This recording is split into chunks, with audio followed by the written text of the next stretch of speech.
Everyone, okay, so this is a different video. Once a year we like to do an annual rant. I've actually filmed this once and didn't have my microphone on. I need to get a new microphone, one that's permanently plugged in, not a little one. Anyway, this is literally just the ramblings of a 48-year-old man who finds people to be inherently disappointing. And that's the video. It's just lots of random things that have happened over the course of several months, etc. And here it is.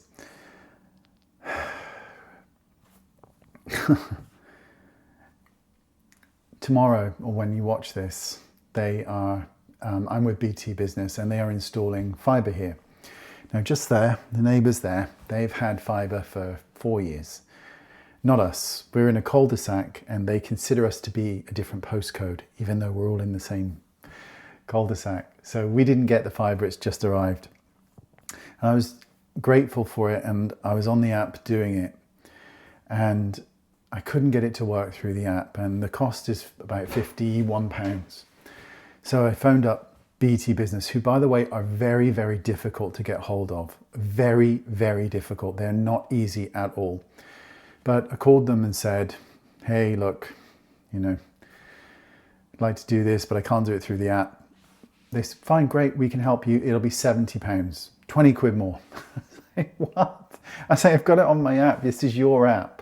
Oh, we can't help you. We can only give you the what we've got in front of us now, which is £70. I was like, no, that's wrong.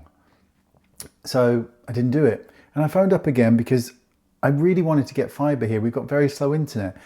And again, this person, we can't do it. You have to do it with us. It's 70 quid. If you do it through the app, then we can't help you with that. And the issue I was having is that it looked like I was taking out another line.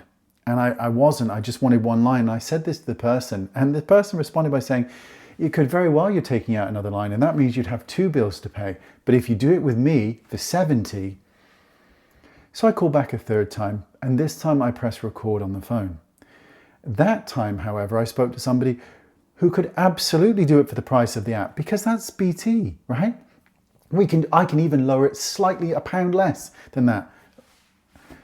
Why lie? That's the thing, is you shouldn't be able to lie. I understand you're in sales, but you shouldn't be able to lie. And it was such a frustrating phone call to try and get this dealt with, because you were just being lied to for no reason. BT Business are one of the most awful companies I've ever dealt with. I've had trouble with them. I've got BT Business here in this office where I work, and then there's residential right there. The residential for the same internet speed is half the price. But I'm not allowed to have 2 residentials in one property. BT Business told me it is, no, you can't do it. I phoned up BT and they said, yeah, you can do it. I hate being lied to. It drives me mad. Speaking of being lied to, well, kind of. At the end of last year, I had a real problem with a car I purchased. It was a lemon, and the company, which was Audi, admitted it was a lemon and there was a problem. They were one of the nicest companies I dealt with in terms of the people, especially the front desk people. My God, that's how you do customer service, right? They were so nice. And it wasn't that branch that was the issue. It was kind of Audi higher up, but it all got resolved in the end. And those that followed me on social media, on Instagram, will have seen it all. And what I wanted to do is just go back to the brand that I had known, or brands, because I've only ever really liked used 2 car manufacturers, consistently. And one of them was Mini, which I love Mini. I've always loved Mini, but they're all electric. They've got a petrol, but they don't do a kind of hybrid. And I'm a business, I have to have an electric or a hybrid because we get penalized. And I was so honest because, again, I hate lying. So I was really honest going in. I really don't want a full electric, but I can't get a petrol. Test drive these 3 here, see what you think, and I love Mini. And I dealt with this young lady and I test drove them all. And I just kept saying, I can't commit to this. I feel very uncomfortable within a full electric car. But as time was coming on, I felt more and more pressure, not from them, but in general to get a car. So I went down and said, fine, let's just do it. She was like, great, we'll do it. We'll secure this car. And then time went on, more time went on. I phoned because I hadn't received an email. I phoned again. She called back about 5 o'clock that evening on a Friday and said, I hadn't secured the car, it's now gone. And I didn't get in a piss or anything. I just said, okay, don't worry, I'll find one. And I did find one within the same group. Now, bear in mind that she'd already sent an email showing me all the cars that were available. This one wasn't on there. And I thought, but I found it anyway. So I called her to say, I sent her an email actually and said, look, it's fine. I've actually secured another car. Thank you so much for everything. She phoned me up and was so rude to me, and so rude. And I'm old enough to be this person's father. And I hadn't done anything wrong. You hadn't offered me this car because there was no commission for you. It's that simple. You pretended it didn't exist. I then got a really kind of shitty little email from the manager. And in it, he actually put, there's no hard feelings here. You know, this person put a lot of effort in giving you a test drive. I'm a makeup artist. If you come to me, I'll put makeup on you. That's my job. Your job there was to allow me to test drive a car. It wasn't difficult for you to do that. You handed me the keys and I signed. That was it. And so rude. Do you know, a couple of months later, I saw this gentleman. He was sat in a car park and I coincidentally happened to pull up beside him. And he just looked off and I said, and he said hello to me. And I just thought, you don't look right. So I sent him an email saying, are you okay? Even though they've been rude to me, right? And I'm like, are you okay? Is everything okay? I just want to check in, make sure you're fine. Zero response. Saw him like last week, looked totally fine. But just respond, just say, I'm fine. Just anything, right?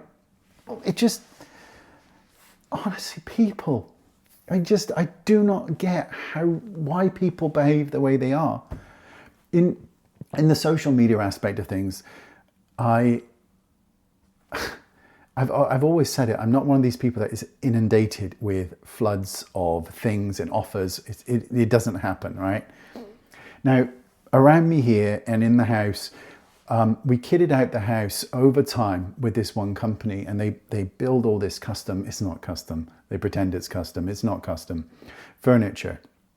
And I really liked the carpenter. He was such a nice man. And I really liked the kind of lady who I spoke to there, or who was my contact, because she got stuff done. She was amazing. So I really liked it. And we just had something else done. And they said, and I was talking about a room, a utility room, and they said to me, we'll do it for you. You've never asked for a penny. You've never asked for discounts. You've never tried to say anything. Well, we'd love to do it for you. And in exchange, if you could just say we did it, I was like, holy shit, yes.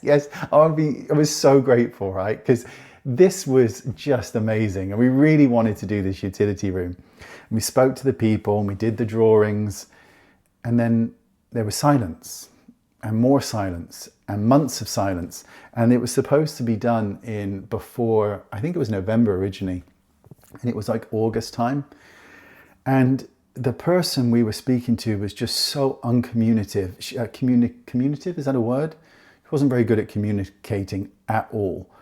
And we ended up getting these drawings and they just were not what we asked for.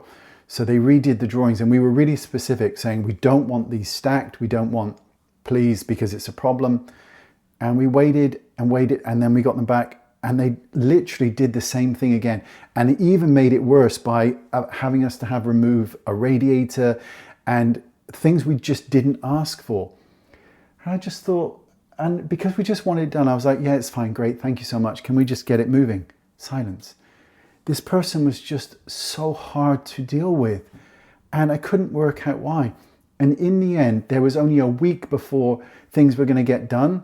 And we hadn't even had the surveyor out, we've had nothing. And I just phoned the lady who kind of orchestrated this, not the nice lady, and just said to her, I can't do this anymore. We can't do this. It's so stressful.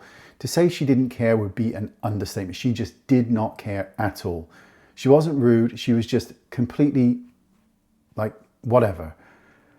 And again, it's that human nature thing. I go in speaking to you like you're my best friend. That's how I approach people. Like I've known you forever.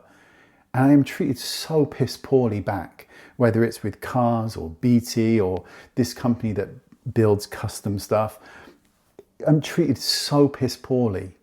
And I don't get it. We give away, you know, I give away a lot of stuff to people who are my friends, a lot of stuff. And honestly, the lack of gratitude sometimes, it blows my mind. Literally now, I'm only giving stuff to people who are just, because like you can be anything you want in life, but don't be ungrateful. And don't be a liar and don't be ungrateful. People are so ungrateful. Now, nope. And just to finish this little shit rant off, about 10 days before my birthday, some family members of mine text me and informed me that they were going to have nothing more to do with me. They were not going to communicate or text or speak to me again. It was for my own good. Now, normally in situations like that where something is quite severe, there's usually fault on all sides. Now, I'm an innocent bystander in this. I'm an innocent party. I've never done anything wrong here. And this isn't the first time this has happened to me. And I just thought, fine. And I wrote back a really nice text, leaving that door wide open, and they didn't respond. And my birthday came and went, and no card, no text, no nothing. Just like the other 35 plus years of my life where I had nothing to do with these people, or they had nothing to do with me. I'd also lent them money, a lot of money, thousands of pounds of money. And I was told that when this person passed away that they were going to repay that money. They never repaid the money, they spent it on themselves because their needs greater than mine. And would I have taken it? Don't know. But you should have offered it because it's the right thing to do, right? I block their numbers now so they can't get hold of me. Not because I hate them, because I want peace. I don't want them in my life anymore. I've had enough of them. And I want to be free of them. And they did that for me. And I'm just making sure that that is the case now. People I find so disappointing. I really do. Don't know whether it's I'm just soft, but never failed to be disappointed.